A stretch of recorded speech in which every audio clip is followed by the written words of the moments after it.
Јапонија беше најдоминантната репрезентација на карате 1 премиер лигата во Париз, откако на крајот од турнирот дома се враќа со 12 освоени медали, 4 злата, 2 сребра и 6 бронзи.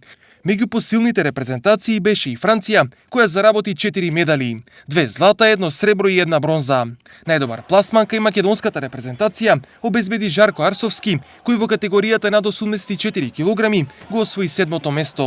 Втори најдобри во пласманите беа Ангела Мојсовска и Драгана Манговска, кои во категориите до 68, односно 50 килограми, се пласираа 9-ти.